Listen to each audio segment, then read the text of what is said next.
माय मराठी माय बोलीचं महाचॅनल। कवी अजय खडसे, त्यांच्या सुविद्य पत्नी डॉक्टर लता आणि या संमेलनाचे उद्घाटक तथा आपल्या विचारावरती अगदी भक्कम मांड असलेले श्री शरद गोरेजी,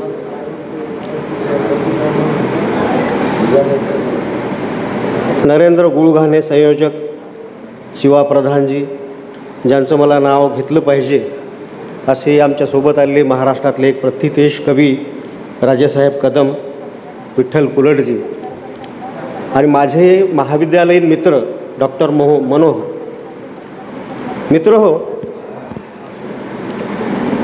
अशी साहित्य संमेलनं भरवून मला वाटतं एक 10-1 वर्षापूर्वी 15 वर्षापूर्वी मी शरद गोरेंच्या एका अशाच कार्यक्रमाला औरंगाबादेत मला भेट द्यायचा एक मोका मिळाला होता आणि तेव्हापासून अनेकदा भेटलोही आहोत।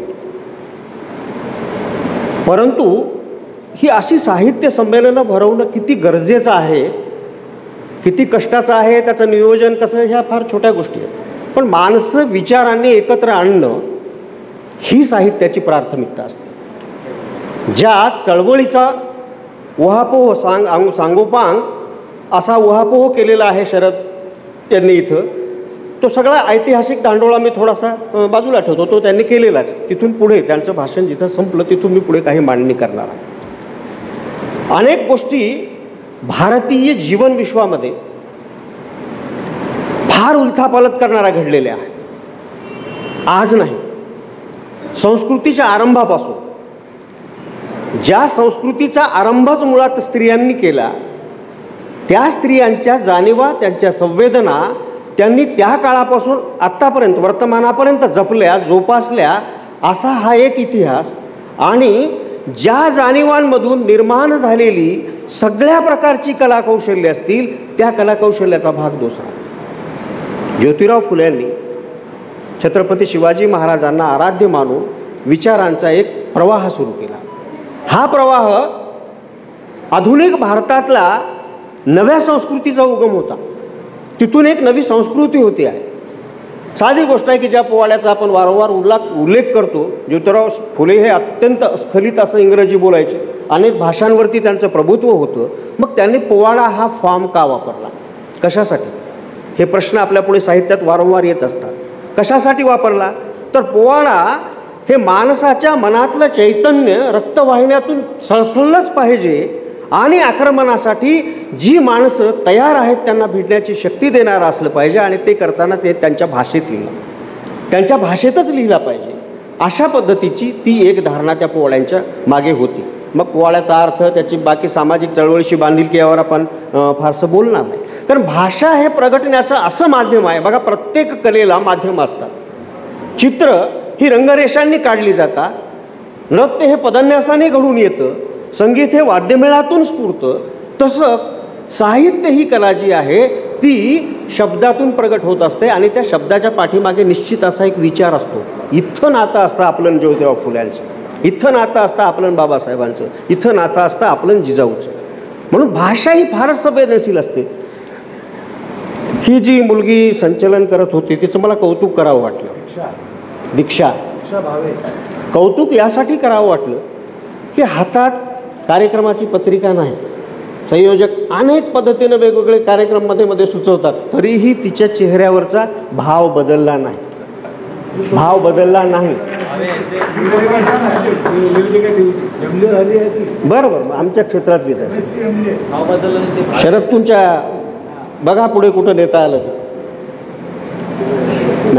तिचं पत्रकारिता असून सुद्धा तिचा चेहरा आपल्या नाट्य चळवळीशी समांतर आहे। मी हे यासाठी सांगतो की आपण कुठल्या अवस्थेत आहोत, कुठल्या भावविश्वात आहोत आणि त्या भावविश्वात आपल्या वाट्याला येणाऱ्या ज्या जाणीवा आहेत त्या जाणीवा कशा आहेत। याच्यासाठी कुठंही काही प्रशिक्षण घ्यावं लागत नाही, याच्यासाठी कसल्याही प्रकारचा व्यायाम करावा लागत नाही। मग हे घडतं कसं तर माणूस हा निसर्गाचा एक घटक आहे। लक्षात घ्या, आपल्याकडे जातं होतं गावागावात, त्या जात्यावरती भल्या पहाटे उठून बायका गाणी म्हणायची, दळताना अवजड जातं होतं आणि ते जातं ओढताना उत्स्फूर्तपणे ओव्या बाहेर यायच्या आणि त्या ओव्यांना त्या जात्याचं संगीत होतं. ह्या ओव्या ज्या आहेत ह्या ओव्या मराठीतली पहिली कविता आहे, मराठी भाषेतली. आता हे बोली प्रमाण भाषा ह्या गोष्टी आपण सोडून देऊ. का सोडून देऊ की ते फार मोठा खल आहे. अनेकदा काही ज्या संज्ञा असतात, काही कन्सेप्ट असतात, त्या प्रत्येकाच्या क्लिअर नसतात तशा. कारण भाषेच्या प्रवाहाला तुम्ही नाही मोजू शकत. लोक म्हणजे 15 कोसावर 20 कोसावरती भाषा बदलते. पाणी जसं बदलते तसंच आपल्याकडे ती म्हणसुद्धा आहे. परंतु भाषा ही तुम्हाला उत्स्फूर्तपणे प्रगटनासाठी सहकार्य करतच असते किंवा प्रेरितसुद्धा करत असते. मग तो माणूस कवी आहे का नाही याच्याशी काही घेणं देणं नाही. भाषा तुमच्या अनुभवाला चेतना प्रदान करण्याचं काम करते. ही चेतना जेव्हा होते म्हणजे लहानपणी 10-12 वर्षाच्या त्या मुलीचं लग्न व्हायचं त्या काळात, तिला नवरा माहीत नसायचा, ती घर सोडून दुसऱ्या कुठंतरी नांदायला गेलेली असायची आणि नांदायला गेल्यानंतर तिथं तिला कोणीच स्वतःचं वाटायचं नाही. मग जे जे अनुभव नवऱ्याकडून आला असेल ती अनुभव ती सांगायची, सासूकडून आलेला अनुभव असायचा ती सांगायची. जसं मग ती सांगायची तर माझी सासू फार वाईट आहे असं नाही सांगता येत होतं तिला. मग ती सांगायची की राम आणि सीतेला कसं वनवासाला पाठवलं. आणि मग ती म्हणायच्या त्या ओवीतून, राम म्हणू जाता राम नाही हो गुणाचा, सीता माय माऊली राम हलक्या कानाचा. ही जी काही अस्सल कविता असते त्या अस्सल कवितेकडे दुर्लक्ष करणारी परंपरा का आणि कशी निर्माण झाली, चळवळींनी त्या परंपरेवरती प्रहार कसे केले आणि नव्या साहित्यामध्ये त्याचं आगमन कसं झालं पाहिजे, या 3 मुद्द्यावर मी फार थोडक्यात बोलणार आहे. मूळ मुद्दा असा असतो की जेव्हा तुमच्या मनात जी काही निसर्गाने दिलेल्या अनुभवातून चेतना प्रफुल्लित होते तेव्हा ती चेतना मांडली पाहिजे. ही सुखाची असेल, दुःखाची असेल, प्रेमाची असेल किंवा कुठल्याही कामक्रोध, कुठल्याही भावनेची असेल, कुठल्याही विकाराची किंवा विचाराची असेल. संघर्ष हा साहित्याचा आत्मा असतो हे चुकीचं आहे. संघर्षासाठी साहित्य लिहिले जाऊ शकतं हे सत्य आहे. कारण बाबासाहेब आंबेडकरांनी साहित्याला शस्त्र मानलं आणि आपल्या चळवळीच्या हातात ते शस्त्र दिलं म्हणून ती क्रांती घडू शकली. आमच्याकडे अनेकदा लोक प्रश्न असा विचारतात की महात्मा ज्योतिराव फुल्यांनी ह्या जो पाया भरला तो पाया भरून त्यांनी साहित्यही निर्माण केलं, चळवळ उभी केली, परंतु ती चळवळ दीर्घकाळ का नाही टिकली किंवा परिवर्तन झालं कसं नाही समाज व्यवस्थेमध्ये. आणि डॉक्टर बाबासाहेब आंबेडकरांनी ही चळवळ उन्नत केली आणि शस्त्र दिलं साहित्याचं लोकांच्या हातामध्ये आणि चळवळ यशस्वी झाली. याच्यातला मध्ये असलेला गुह्य काय आहे, याच्यातली गोपनीय गोष्ट काय आहे, तर याच्यातली गोपनीय गोष्ट आहे धर्म. धर्म म्हणजे काय, अनेकदा आपण फार पंडित होतो, व्याख्या फार करायला लागतो आपण, आणि ह्या व्याख्या कुठून असतात, फार अलीकडच्या काळातल्या असतात. कुठलाच समाज हा एका विशिष्ट टप्प्यावरून सुरू होत नाही. ज्योतिराव फुल्यांची जी म्हणून काही भूमिका आहे ती ज्योतिराव फुल्यांपासून तयार झालेली नसते. त्याच्यासाठी आधी महाराष्ट्रामध्ये शिवाजी महाराजांचा इतिहास असतो, त्याच्यासाठी जिजाऊ माँसाहेबांनी केलेलं काम असतं आणि त्याच्यातून हे पुढे विचाराच्या प्रवाहामध्ये वाहत वाहत विचाराच्या गर्तेमध्ये गर्ता घेत घेत घेत ते व्यूह तयार होतात आणि त्या व्यूहाला आपण विचारव्यूह म्हणतो, ज्याला इझम असा शब्द इंग्रजीमध्ये आहे. मग ज्योतिराव फुल्यांच्या नंतरचा जो काळ येतो, बाबासाहेब आंबेडकर या सगळ्या गोष्टीला पुढे घेऊन जातात आणि त्यांनी जे उभं केलेलं असते वेदना, विद्रोह आणि नकाराचं साहित्य. कशाची वेदना आहे, समाजानं किंवा सामाजिक काही संस्थांनी उपेक्षित ठेवलेल्या समाजाचं दुःख कोणतं, कशाचा नकार द्यायचा आहे आम्हाला, आणि या नकाराची भाषा काय असली पाहिजे. मी वारंवार सांगतो भाषा तीच असते. जसं गोरेंनी सांगितलं की तुमची अशी भाषा असते, तुमची म्हणजे कोणाची असते, ती एका व्यक्तीची नसते. लक्षात ठेवा, भाषा ही लोकसमूहाची असते, एका विशिष्ट लोकसमूहाची असते. जो लोकसमूह एका विशिष्ट व्यावसायिक संदर्भामध्ये एकत्र आलेला असतो, त्यांच्या जाणीवा एकत्र असतात, जीवनाचं जगणं एकत्र असतं आणि त्याच्यातून ते निर्माण होत असते. म्हणून पहिल्यांदा अशा लोकसमूहातून निर्माण झालेलं कोणतं साहित्य असेल तर ओवीचं साहित्य आहे. ओवी लक्षात घ्या, भारतातल्या स्त्रियांनी स्त्रीवादाचं एक वेगळं भडक चित्रण उभं केलं. काल परवा विद्याबाळ गेल्या, त्यांच्याशी माझा दीर्घ वाद झालेला आहे, तो छापून आलेला आहे की स्त्रीवाद आहे कुठून. तुम्हाला चिंतनच करायचं असेल स्त्रीवादाचं तर तुम्ही आधुनिक काळामध्ये ओवी पुन्हा एकदा मांडा, त्या ओवीला पुन्हा एकदा समोर ठेवा आणि त्याच्याकडे स्त्रीवादातून पहा.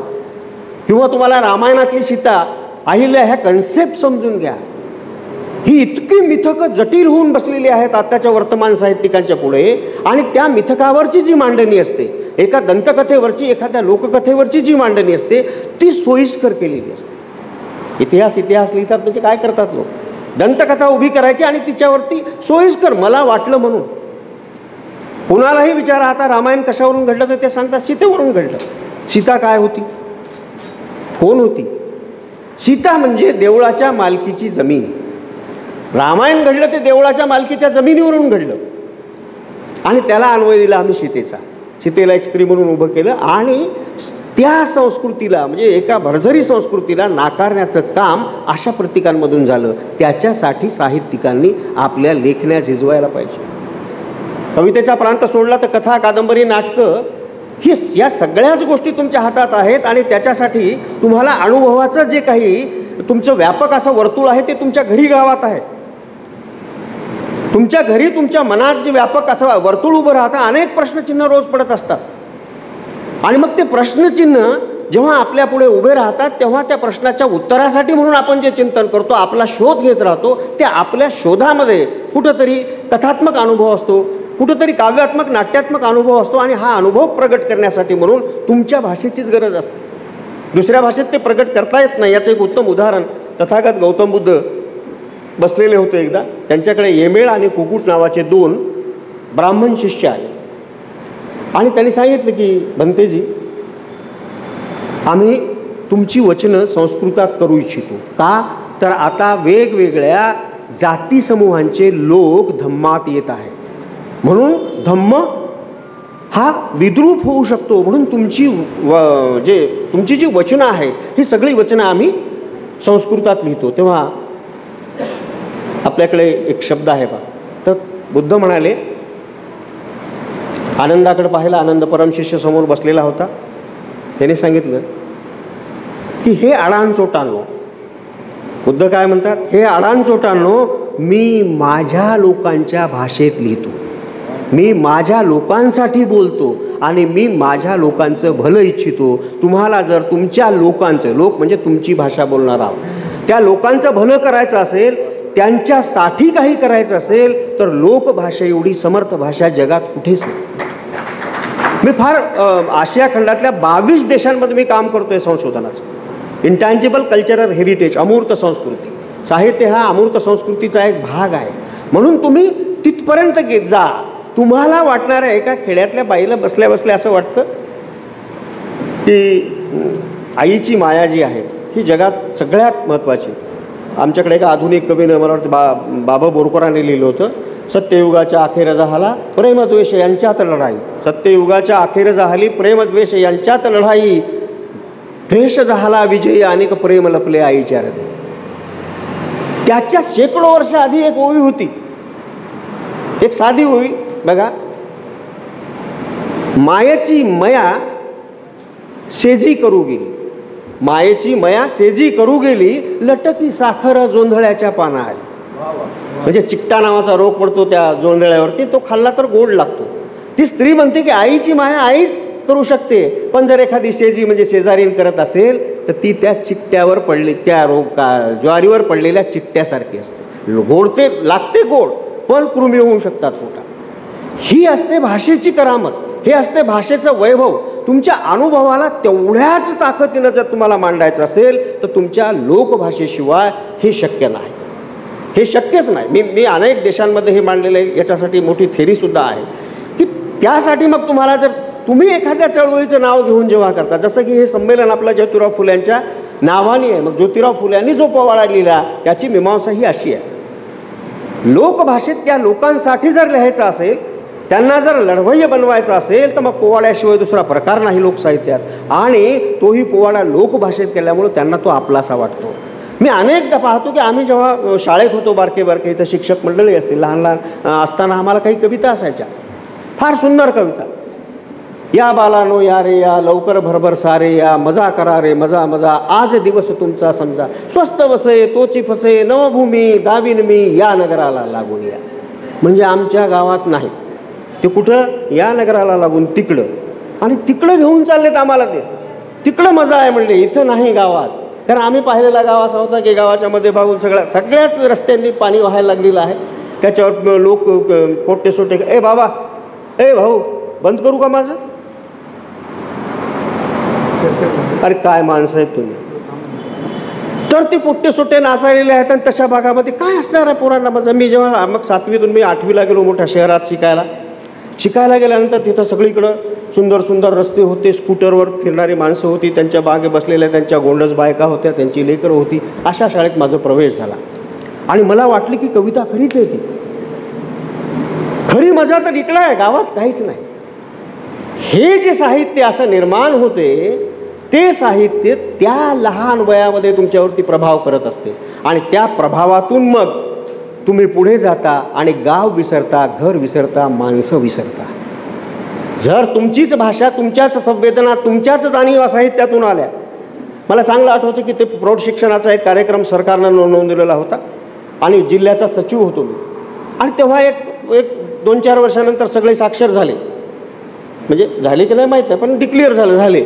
आणि त्या साक्षरांसाठी मग लहान लहान पुस्तकं आली, फार सुंदर गोंडस पुस्तकं, रंगीत पुस्तकं आली. पहिलं पुस्तक होतं, त्याच्यामध्ये होतं बाळ नावाचं पुस्तक. बाळ दात घासतो, म्हणजे बाळ उठतो. हा बाळ कसा होता, एका सुंदरशा बंगल्यामधली खोली आहे ती, खिडक्यावरची तावदानं बाजूला करून पडदे बाजूला केल्यानंतर सूर्याची किरणांची एक अशी तिरीप आत आलेली होती. त्या डनलॉपच्या गादीवर झोपलेला तो छोटासा बाळ, त्याची लहानशी चड्डी, त्याची बडे, आणि तो जांभळी देऊन उठतो. त्याच्यानंतर दुसरा धडा होता, बाळ दात घासतो. एक टूथब्रश बेबी, त्याला ते लावलेलं आणि ते आरशापुढे उभं राहून घासतोय लहानसा मुलगा. मी आमचे अध्यक्ष होते कलेक्टर, त्यांना प्रश्न विचारला की कोणत्या गावामध्ये ही स्थिती आहे. आम्ही बाळ होतो तेव्हा एवढ्या मोठ्या वाड्यातल्या कापसा जिप्स टाकलेल्या, ज्वारी टाकलेल्या, त्या कुठल्या तरी कणकेच्या बाजूला काहीतरी टाकलेलं असायचं, एखादं गोदडं बिदडं, त्याच्यावर झोपायचो आम्ही. एकच चड्डी, ती दिवसा ती रात्री झोपता नाही तीच, त्याच्यातच काही रात्री जर पाणलोट झालं तर त्याच्यातच सगळे हे ओघळ ओरलेले. पहाटे उठताना आमची माय किंवा बहीण कोणी जी कोणी सारवत असेल ती 2-4 बुक्क्या मारून म्हणायची, उठकी आता मुळ जाय, किती दिवस उतर झोपतोस. मला ते पुस्तक माझं वाटेल का, त्या माझ्या जाणीवा समृद्ध करू शकते का, माझ्यात संघर्षाची बीजं रोवू शकते का. आमचे दात घासायची पद्धती म्हणजे काय होत्या की एक कोळसा किंवा आपलं गौरीचं ढेकूळ नाही का, त्याचा राख केलेली त्यांनी घासायची. ते इतकं टोचायचं की दातच घासू वाटायचे नाही. आंघोळीचं तर सोडून द्या, रोज थंडगार पाण्यानं पहाटे शाळेमध्ये जावं लागायचं आणि ते आंघोळ करणं शक्यच नव्हतं. मी फार हुशार होतो, उपजतच. आमचे एक जोशी गुरुजी होते, त्यांनी एक शिरस्ता ठेवला की प्रत्येकाच्या कमरेला करदोडा आहे, तो ओला असला तर ते समजायचे की आंघोळ केली जाईल. मग सगळे पोरं आंघोळ करून कुडकुडत जायचे, मी आंघोळच करायचं नाही, फक्त करदोडा ओला करून जायचा. सगळ्यात पुढे कुर्तं वर करून दाखवायचं, बघा सर ओला आहे की नाही. सांस्कृतिक दहशतवाद जर संपवायचा असेल तर तो अस्सल माणसंच संपू शकतात. कारण क्लुप्तीनं उत्तर नसतं, तर क्लुप्तीला कुलंगडपणाचं उत्तर असतं. हे कवितेनं दिलं पाहिजे, हे कथेनं दिलं पाहिजे, हे साहित्यानं दिलं पाहिजे. यासाठी आपल्याला चळवळीची भाषा शिकवणारी अशी संमेलनं हवी आहे. भले या सभागृहात मी 5-5 हजार लोकांच्या समोर बोललेलं आहे आणि 5-5 लोकांच्याही समोर बोललेलं आहे.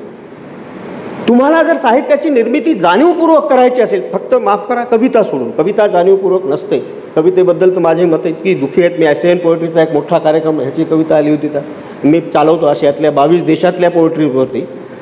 मी ते सगळं करून पाहिलं, भारतातच नव्हे सगळीकडं. नाही ते सगळ्या आशियामधल्या कवींमध्ये मी एक पाहिलं जाणीव. अलीकडे आपल्या हातात सगळ्यात पहिलं अस्त्र शस्त्र वस्त्र आहे आपलं मोबाईल. या मोबाईलमध्ये कवीच, कवयित्री असा शब्द नाही. तज्ज्ञांनो, विचारवंतांनो, साहित्यिकांनो, प्राध्यापिका असा शब्द नाही, लेखिका असा शब्द नाही. तुम्ही जर तसं वापरत असाल तर तुम्ही या देशातल्या स्त्रियांचा अपमान करत आहात. कवी म्हटलं की कवयित्री, अरे ती कवी आहे ना. कवी ही परिपूर्ण संकल्पना आहे, कवयित्री कसं होईल. हो, त्याला मला सांगा तुम्ही, भाषेचं व्याकरण ज्याला नीट कळतं.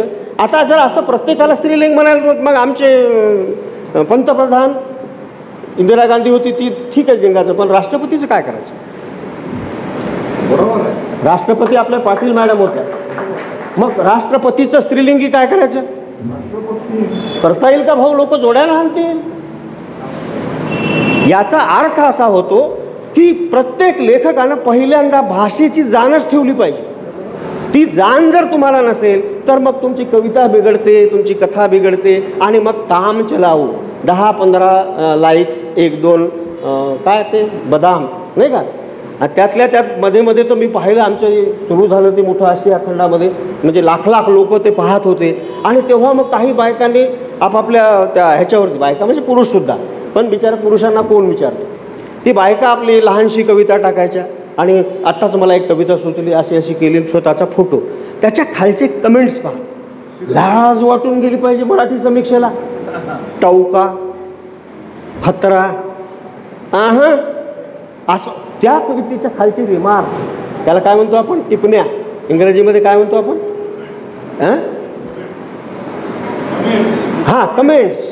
कमेंट्स. आता असं जर असेल तर कुठं घेऊन चाललो साहित्य, कुठं काय सावित्रीला काय वाटत असेल. आपण मेलेल्या माणसांचा स्वर्गबिर्ग हे काहीच मानत नाही, त्या विभूती होत्या, आपल्यातच आहेत असं समजू, आपल्या अंतःकरणात खोल त्यांची जागा आहे. पण अशा पद्धतीने जर ही निर्मिती होत असेल आणि अशा पद्धतीच्या निर्मितीवरती जर इथून पुढच्या पिढ्या साहित्य घडत असतील तर कसल्या चळवळी राबणार आहे, कोणत्या चळवळीची भाषा आम्ही बोलणार आहोत. म्हणून येणाऱ्या पिढ्यांच्या साठी जी संमेलनं अशी होत आहेत, त्याच्यासाठी शरद गोरेंचं जे भाषण झालं, ह्या सगळ्या गोष्टी महत्त्वाच्या आहेत. याची दखल आधी प्रत्येक साहित्यिक व्यक्तीने घेतली पाहिजे आणि मगच आपल्याला साहित्यिक आहोत का नाही हे समजून घेतलं पाहिजे. समजून घेणं गरजेचं आहे. काहीही न वाचता उपजत प्रतिभा नसते, लक्षात ठेवा. प्रतिभा ही दगडासारखी असते, प्रतिभा ही मूर्त असते. मी आणखी पुन्हा सांगतो की मूर्त असते म्हणजे ती आहे हे दिसते. का दिसते? झाडाला आलेली फुलं दिसतात, झाड उगवलं की मोठं होतं, शिवारामध्ये सगळीकडे दरवळ सुटला की फुलपाखरं फिरतात, हे सगळं मूर्त आहे, आम्हाला दिसतं. पण त्या प्रतिभे एखाद्या दगडामध्ये जेव्हा आपण मूर्ती आहे हे त्या कलाकाराला दिसते की ज्याला तो दगड घडवायचा आहे, आणि मग तो कामाला लागतो आणि तो दगडातून मूर्ती काढतो. ही आहे अमूर्तता. साहित्य हे अमूर्तच असलं पाहिजे. माझ्याकडे शब्द आहेत, माझ्याकडे निसर्ग आहे, माझ्याकडे अनुभव आहे, परंतु या अनुभवाला पुनःप्रतित करून त्याची मांडणी तुम्हाला करता आली पाहिजे. याच्यासाठी लागणारं जे सामर्थ्य असतं ते सामर्थ्य तुमच्यात असलं पाहिजे आणि त्या सामर्थ्यावर अंकुश ठेवण्यासाठी चळवळीची भाषा असली पाहिजे, चळवळीचा इतिहास असला पाहिजे. म्हणून ही अशी संमेलनं अत्यंत आवश्यक आहेत. मला दीक्षाने असं सांगितलं होतं की तुम्हाला काही बोलायचं असेल तर 2 मिनिटात बोलून घ्या. मी थोडेसे जास्तच मिनटं घेतले, कारण परिवर्तनाच्या चळवळीमध्ये मिनिटांचा हिशोब नसतो. परिवर्तनाच्या चळवळीत कधीच मिनिटांचा हिशोब नसतो. आम्ही आमचं आयुष्य असं घातलेलं आहे, पण तिथे हिशोब कशाचा मांडायचा असतो? जाणीवांचा आणि संवेदनांचा. माझ्या जाणीवा आणि संवेदना साहित्याविषयीच्या तुमच्यापर्यंत पोहोचून तुमच्याकडून एखादी लहानशी अपेक्षा करावी यासाठी मी हे बोलतो आहे. ती आपण आपलं एकदा आत्मपरीक्षण करा की माझी कविता खरंच कविता आहे का. उगाच अजय म्हणला बेस्ट बरं का. मी अनेक कवींना, मी आता एक गोव्यातला आमचा एक फार मोठा मित्र, ज्यांनी सगळ्यांना माहीत असलेलं नाव सुतार म्हणून आपले चित्रकार, कला संचलनाचे डायरेक्टर होते, त्यांनी मला एक त्याच्या प्रस्तावनेसाठी पुस्तक पाठवलं कवितेचं. ते वाचल्यानंतर मी म्हटलं सर मला माफ करा, पण याच्यात मला एक 10-12च कविता वाटल्या, बाकीचं काय करायचं. ही अशी 10-12च कविता वाटल्या, बाकीचं काय करायचं म्हणजे काय की बाकीच्या कविता माझ्यासारख्या व्यक्तीच्या दृष्टिकोनातून कविता नाही, रद्दी. म्हणून तुम्ही कोणाची तरी भलावण करू नका. सुंदर चेहरा दिसला तर काही कोणीतरी खाली वा छान मस्तच, तुमचं साहित्य फारच ग्रेट असतं, त्या आलं की आपण समजून घ्यायचं की याच्या पाठीमागचा कार्यकारण भाव काय. या गोष्टी कुठंतरी थांबल्या पाहिजे. म्हणून ही चळवळीची भाषा बोलणारं साहित्य असतं. या साहित्याची स्पंदनं काय आहेत हे 1 मिनिटात सांगतो आणि थांबतो. चळवळीचं साहित्य म्हणजे काय तर उगीच मला आता ब्राह्मणांच्या विरोधात बोललं पाहिजे, मला ब्राह्मणांना नष्टच केलं पाहिजे, ही साहित्य होत नाही. मग काय असतं तर आमची दिशाभूल करणार. तुम्हाला काय वाटतं जातीचे ब्राह्मण जातीमध्ये हे साहित्यिक असे आहेत का? सगळ्यात जास्त तर मला बहुजनातच ब्राह्मण दिसले. धोकादायक ब्राह्मण आहेत हे जे तुमच्या आमच्यात आहेत. कुठलं तरी इंटेन्शन, कुठली तरी त्याच्या पाठीमागे आपली स्वतःची एक भूमिका ठेवून हे सगळं मांडत आहेत. हे गुलाम झालेले जे लोक आहेत हे गुलामीत अडकलेले लोक, मग ते कोणत्याही जाती धर्माचे असोत, गुलामीला स्वत्व नसतं, गुलामीला स्वतःचा हुंकार नसतो, गुलामाला कधीही आपलं अस्तित्व नसतं. म्हणून अशा लोकांकडून तुम्ही तुमच्यावर चांगल्या भाष्याची अपेक्षा करू नका. पण निरपेक्षपणे जी माणसं आहेत, जी माणसं निरपेक्षपणे साहित्याकडे पाहतात, जी माणसं निरपेक्षपणे कलेकडे पाहतात, त्या माणसांचा शोध घ्या, त्यांची चर्चा करा आणि अधिकाधिक वाचा. प्रत्येक कवीनं कविता लिहिणाऱ्याने आपल्या छातीवर हात ठेवून सांगायचं की मी 25 कवी मराठीतले वाचले आणि मग ते 25 वाचल्यानंतर मी कविता लिहितो आहे. ही जी भान आहे, हे भान देण्यासाठीची ही संमेलनं असतात अशी चळवळीची. तेव्हाच कुठं चळवळीलाही भक्कम स्वरूप येतं आणि साहित्यसुद्धा चळवळीसाठी निर्माण होतं असं मला वाटतं. आपण ऐकून घेतलं, धन्यवाद.